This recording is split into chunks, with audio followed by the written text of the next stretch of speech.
창조주 하나님, 오늘도 주님은 태양을 창조하시고 운행하시어 우리에게 아침을 주신 분이십니다. 우리를 일으켜 세우시고 말씀 앞에 나아갈 수 있게 하시니 감사합니다. 우리는 주님으로부터 호흡하고 주님으로부터 깨달으며 주님으로부터 살아갑니다. 주님을 붙잡고 살아가고자 하오니 이 시간 주님께서 동행하여 주시옵소서. 사랑하는 주님, 오늘은 타지에 머물고 있는 우리 공동체 식구들을 위해 기도합니다. 직장이나 일터에 따라 유학을 위해 거처를 옮긴 이들이 있습니다. 익숙한 터전을 떠나 그곳에 머무는 것이 결코 쉬운 일이 아님을 압니다. 육로로도 몇 시간씩 걸리는 거리에 가는 것도 어렵겠지만 그곳 사이가 바다가 있다면 그 마음의 거리는 더 먼 것처럼 느껴집니다. 때로는 쓸쓸하기도 하고 원망이 일어나는 마음도 있곤 합니다. 특히 가족의 상황 때문에 멀어져 있는 이들도 있습니다. 그들의 마음에 주님의 위로를 주시고 잠시 떨어져 있지만 주님께서 도와주셔서 그들을 지켜주시옵소서. 특별히 군 생활을 하고 있는 자녀들을 기억하여 주시고 추운 겨울 훈련과 일과로 고생하고 있을 청년들을 전역할 때까지 살피고 지켜주시옵소서. 또한 주님, 높은 뜻 덕소교회의 여정을 위해 계속해서 기도합니다. 하나님의 인도하심에 따라 이곳 베데스다와 그리고 의정부 아일랜드 캐슬에서 예배드리게 하심에 감사합니다. 그곳에서 예배드릴 수 있는 것만으로도 너무나도 감사합니다. 우리가 계속해서 좋은 예배를 드리고 지역과 사회에 선한 영향력을 계속해서 흘려보낼 수 있도록 특별히 아일랜드 캐슬과 동역하는 모든 과정을 주님께서 세심하고 선하게 살펴주시옵소서. 더불어 살아가게 하시고 발맞춰 나아가게 하셔서 세상 속에서 하나님 나라의 좋은 가치가 널리 퍼져가는 역사를 주님께서 보이게 하여 주시옵소서. 이제 말씀 가운데로 나아갑니다. 주님의 말씀이 우리의 삶을 돌아보게 하여 주시옵소서. 감사드리며 예수 그리스도의 이름으로 기도드립니다. 아멘. 오늘 우리에게 주시는 하나님의 말씀은 누가복음 4장 39절에서 49절의 말씀입니다. 누가복음 6장 39절에서 49절의 말씀인데요. 저와 여러분이 번갈아가면서 교독하시면 좋을 것 같은데 함께 읽도록 하겠습니다. 또 비유로 말씀하시되 맹인이 맹인을 인도할 수 있느냐? 둘이 다 구덩이에 빠지지 아니하겠느냐? 제자가 그 선생보다 높지 못하나 무릇 온전하게 된 자는 그 선생과 같으리라. 어찌하여 형제의 눈 속에 있는 티는 보고 내 눈 속에 있는 들보는 깨닫지 못하느냐? 너는 내 눈 속에 있는 들보를 보지 못하면서 어찌하여 형제에게 말하기를 형제여 나로 내 눈 속에 있는 티를 빼게 하라 할 수 있느냐? 외식하는 자여 먼저 내 눈 속에서 들보를 빼라. 그 후에야 내가 밝히 보고 형제의 눈 속에 있는 티를 빼리라. 못된 열매 맺는 좋은 나무가 없고 또 좋은 열매 맺는 못된 나무가 없느니라. 나무는 각각 그 열매로 아나니 가시나무에서 무화과를 또는 찔레에서 포도를 따지 못하느니라. 선한 사람은 마음에 쌓은 선에서 선을 내고 악한 자는 그 쌓은 악에서 악을 내나니 이는 마음에 가득한 것을 입으로 말함이니라. 너희는 나를 불러 주여 주여 하면서도 어찌하여 내가 말하는 것을 행하지 아니하느냐? 내게 나와 내 말을 듣고 행하는 자마다 누구와 같은 것을 너희에게 보이리라.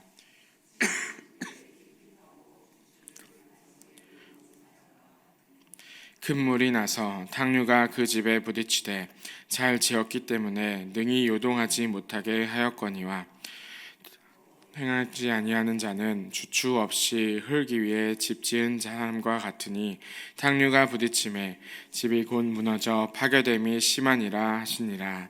아멘. 여러분 잘 주무셨나요? 오늘도 이 자리에서 다시 한번 뵙고 또 온라인을 통해서 우리 말씀을 함께 보면서 기도할 수 있게 하시니 하나님께 참 감사드립니다. 오늘은 특별히 이제 우리 모두에게 주어진 소명과 그리고 그 소명을 살아가는 태도에 대해서 한번 이야기해 보려고 합니다. 오늘 본문에 많은 내용들이 중요한 내용이지만 이 말씀을 포인트로 잡고 여러분들에게 전하려고 합니다. 제가 이제 밖에 나갔을 때 특별히 이제 이렇게 정장을 보통은 이제 교회에서는 입고 있지만 이것을 벗고 나갔을 때 제가 가장 힘들어하는 이야기가 있습니다. 그게 뭔가 하면은 저는 이제 정말 자유인처럼 밖에 나가는데 누가 저 멀리서 목사님 하고 부르면 그렇게 당황스러울 수가 없습니다. 왜 그런 마음이 들까 여러 가지로 많은 생각들을 해보았지만 여러 가지 이제 결론들이 났지만 곰곰이 생각을 해보았을 때 목사라고 하는 사람들의 그 부름 속에서 어떤 여러 가지의 기대도 있고 또 저를 이미 알고 있다라는 얘기이기 때문에 그래서 제가 혹시라도 실수했을까봐라는 그런 마음이 들고는 하고 있기도 합니다. 여러분들이 생각하시기에 목사라는 그 직업이 특별히 이제 제가 하고 있는 이 직업이 여러분들 생각하시기에 어떤 특별한 그리고 구별된 직업이라고 생각하시는지요? 많은 사람들은 어떤 사람들은 목사라는 그 이 직업에 대해서 거룩한 직업이다라고도 이야기를 하고 또 소명이라고도 이야기를 하고 신학교에서조차도 마치 이제 권위가 있는 존재처럼 가르치는 몇몇 사람들도 있습니다. 실제로 이제 종교개혁 이전에 로마 카톨릭 교황의 아래에 있었던 로마 카톨릭 그때 당시에는 이 그 사제들과 그리고 성도들을 구분하는 어떤 질서가 분명히 있습니다. 그리고 로마 카톨릭 교회들은 지금도 여전히 그렇습니다. 그런데 우리는 다들 아시다시피 마르틴 루터 이후에 종교개혁을 하고 그곳으로부터 잘못된 것을 고치고 나온 교회이고 그래서 우리 교회의 개신교는 이렇게 이야기를 하는데요. 어떻게 이야기하냐 하면은 하나님 앞에서 모든 성도는 동등하다, 동일하다라고 이야기를 합니다. 왜냐하면 하나님 앞에서 우리는 모두 다 같은 존재이기 때문입니다. 바로 이게 우리가 이어받고 있고 믿고 있는 우리 교회, 개혁교회의 전통이다라고 말씀을 드릴 수가 있습니다. 그렇다면 어떤 직업도 천하거나 귀하거나 하지 않습니다. 모든 직업은 하나님께서 부르신 자리이고 그리고 그곳에는 높고 낮음이 없습니다. 다만 각각의 직업에는 전문성이 있다라고 할 수가 있는데요. 소방관은 불을 꺼야 하고 기관사는 열차를 몰아야 하고 사장님들은 이제 기업을 경영해야 하고 그리고 교사들은 학생들을 가르쳐야 하고 또 바리스타는 정성껏 커피를 내려서 누군가의 하루에 활기를 주어야 합니다. 그리고 집에서 가사일을 돕는 이들이나 저는 심지어 예전에 이제 2년 정도 이제 취업 준비생이라는 이름으로 혼자 있었던 때가 있었는데요. 달리 이제 전문 용어로 하면은 이제 백수라는 용어인데 백수들도 자신들의 몫이 있습니다. 이런 몫들이 각각에게 주어져 있습니다. 그리고 목사도 마찬가지입니다. 목사는 교회를 위한 전문성을 가진 직업이다라고 말씀을 드릴 수가 있는데 그 전문성이 결코 다른 성도들보다 더 높게 있기 때문에 가진 그런 전문성이 아닙니다. 그냥 다만 각자의 자리에서 책임 있게 주어진 일들을 하게 됩니다. 소명에 따라서 각자의 일을 책임 있게 하는 것, 그것이 우리에게 하나님께서 주신 몫입니다. 창세기 12장 2절에서 이렇게 말씀하십니다. 내가 너로 큰 민족을 이루고 내게 복을 주어 내 이름을 창대하게 하리니 너는 복이 될지라. 하나님께서는 아브라함에게 단순히 복을 받아라 라고 하면서 부른 것이 아닙니다. 아브라함을 불렀던 하나님의 그 이유가 무엇인가 하면은 너가 복이 되어라, 복이 되어서 복을 전하고 하나님 나라의 백성으로서 살아가라라고 하는 그러한 초청의 부르심의 명령이었습니다. 그러니까 복 자체가 되어서 다른 만나는 이들에게 복을 계속해서 흘려보내주어라 라고 말씀하고 계신 것입니다. 사랑하는 여러분, 우리도 이와 동등한 부르심을 받은 존재들입니다. 우리는 단지 죄를 용서받은 존재로 머무는 것이 아니라 복이 되는 존재로 부르심을 받았습니다. 우리의 삶이 계속해서 복이 될 때 하나님 나라의 그 구원의 소식은 계속해서 확장되어 갈 것이고 그리고 우리는 이 소명을 가지고 하나님 나라의 것들을 계속해서 할 수가 있게 됩니다. 그러나 우리는 이 소명을 계속해서 잊고 살아가기 쉽습니다. 유튜브를 검색하다 보면은 땡땡땡 계급도라는 것들이 참 많습니다. 여러분들도 아마 들어보셨을 겁니다. 예전에 있었던 뭐 금수저론, 은수저론, 동수저론, 흑수저론 같은 수저론과 같은 계급도가 있는가 하면은 요즘에는 자동차, 시계, 뭐 지갑 아니면 옷, 패딩 브랜드 이런 것 가지고 계속해서 그 사람들을 어떤 계급에 속해 있는지를 그런 보여주고 구분하는 것들을 하게 됩니다.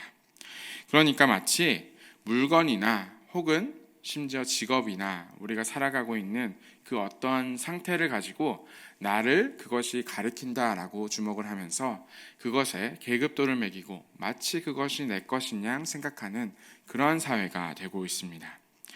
직업에 따라서 마찬가지입니다. 직업에 따라서 각각의 역할을 받기보다는 내가 가진 것, 갖지 못한 것에 집착하고 나의 직업의 역할을 다해야 되는 책임은 망각한 채 내가 가진 권위를 먼저 살피려고 합니다. 자금의 우리나라의 상황이 어려워진 것은 내가 가진 권위를 먼저 살피고 내가 가진 책임을 돌보지 않았기 때문입니다. 한국 사회는 바로 이것으로 무너지고 있고 교회 역시도 마찬가지입니다. 그런데 바로 오늘 이 사회에 예수님께서는 이렇게 말씀하시는 것 같습니다. 41절의 말씀입니다. 어찌하여 형제의 눈 속에 있는 티는 보고 내 눈 속에 있는 들보는 깨닫지 못하느냐. 우리가 다른 사람의 결점을 지적하고 평가하는 이유는 무엇일까요? 마치 이제 내가 가진 것이 더 낫다라고 생각하고 내가 더 나은 사람임을 끊임없이 증명하고 싶기 때문입니다. 하지만 하나님께서는 분명하게 말씀하시는데요. 42절의 말씀인데 우리가 한 목소리로 읽어보면 좋겠습니다. 너는 내 눈 속에 있는 들보를 보지 못하면서 어찌하여 형제에게 말하기를 형제여 나로 내 눈 속에 있는 티를 빼게 하라 할 수 있느냐. 외식하는 자여 먼저 네 눈 속에 들보를 빼라. 그 후에야 내가 밝히 보고 형제의 눈 속에 있는 티를 빼리라. 아멘. 예수님은 우리 눈 속에 있는 들보를 먼저 빼어야 우리가 하나님 나라의 그 가치를 살아갈 수 있다라고 말씀하고 계신 겁니다. 제가 이 본문과 말씀을 쭉 묵상하던 중에 도대체 어떻게 하면 내 눈 속에 있는 들보를 보고 뺄 수 있을까들을 여러 가지로 고민을 하게 되었습니다. 그때 최근에 유튜브에서 약간 유행하고 있는 한 가지 이론을 발견하게 되었는데 흥미로운 개념을 발견하게 됐습니다. 그게 뭔가 하면은 멜 로빈스라고 하는 미국의 작가가 쓴 Let Them Theory라는 것이 있습니다. 이게 어떤 그 이야기인가 하면은 이 책은 타인의 행동과 판단으로부터 자유로워지는 법을 소개하는 책입니다. 그래서 이게 무슨 일을 하게 되냐 하면 let them 하라는 것이 뭔가 하면은 한국어로 바꾸면 그들이 그냥 그렇게 하도록 두어라라는 이야기입니다. 그러니까 그들이 그냥 그렇게 할 수 있도록 그 사람이 그렇게 하도록 두어라라는 뜻인데 이거를 이제 한국어로 바꾸면 아까 말씀드렸듯이 그러라 그래라는 이러한 표현인데 제가 한번 예시를 드려보겠습니다. 누군가 우리가 운전을 하다가 내 앞에 갑자기 이렇게 막 끼어듭니다. 그 앞길을 가로막고 위협을 줍니다. 그럴 때 그냥 이렇게 외치는 겁니다. Let them 이렇게 하면서 그 사람은 그냥 자기 갈 길 가는구나. 나와 무슨 상관이 있겠어 라고 생각을 합니다. 또 누가 직장에서 나를 괴롭히고 부당하게 할 때는 그때도 역시 let them 하게 됩니다. 이게 뭔가 하면은 그냥 그 사람이 그런 사람이기 때문에 나에게 잘못한 거지 나의 책임은 없어라고 생각을 하는 겁니다. 또 가까이 있는 친구나 가족들이 마음에 들지 않게 무엇인가를 했을 때 그들에게도 또한 let them 한다라고 이야기를 합니다.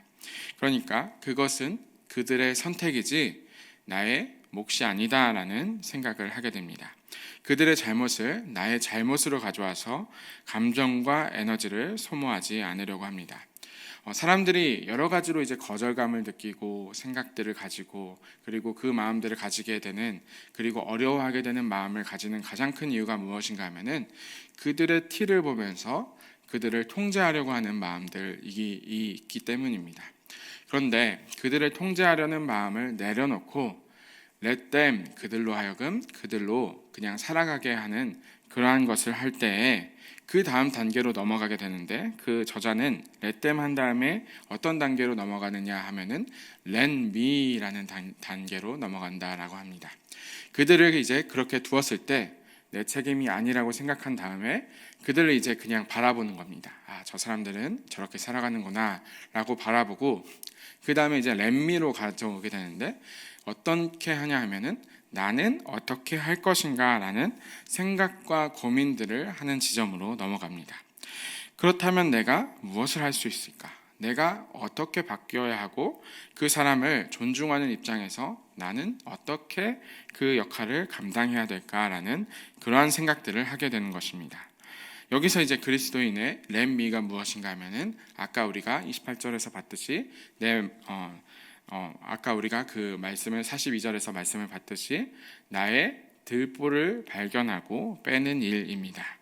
나를 돌아보고 나의 역할이 무엇일지를 살펴보고 그들을 위해서 마침내 let me, 나를 움직이게 되는데, 우리에게 let me 하는 방법이 한 가지가 있다면 어제 말씀이었던 28절의 말씀인데요. 그 28절의 말씀입니다.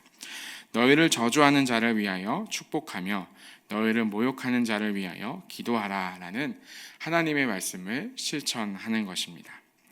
사랑하는 여러분, 이게 이제 한 가지 방법을 알려드렸습니다. 최근에 이런 이론이 나왔고, 이론을 이제 도입해서 이것을 우리가 어떻게 하면 말씀에 적용해 볼지를 여러분들과 한번 나누어 보았습니다. 저와 여러분이 그리고 모두가 우리에게 주어진 일에 최선을 다해서 하나씩 감당하게 된다면 우리 사회와 우리 하나님 나라는 계속해서 커져갈 것이다 라고 생각을 해봅니다.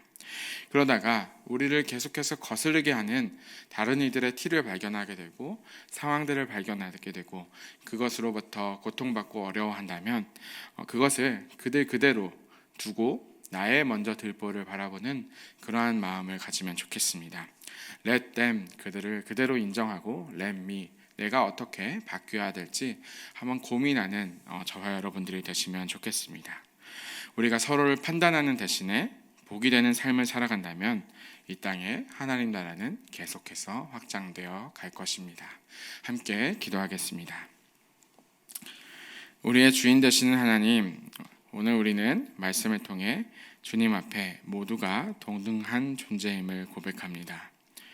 나의 자리에서 주어진 소명을 책임 있게 감당하는 사람들이 되게 하여 주시고, 나의 가진 것, 내가 가지지 못한 것에 매몰되어 다른 사람을 판단하기보다는 먼저 내가 맡은 책임을 다하기 위해 해야 할 책임을 돌아보게 하여 주시고, 특별히 내 눈앞에 있는 이들을 위해 기도할 수 있는 주님의 사랑이 우리에게 있게 하여 주시옵소서.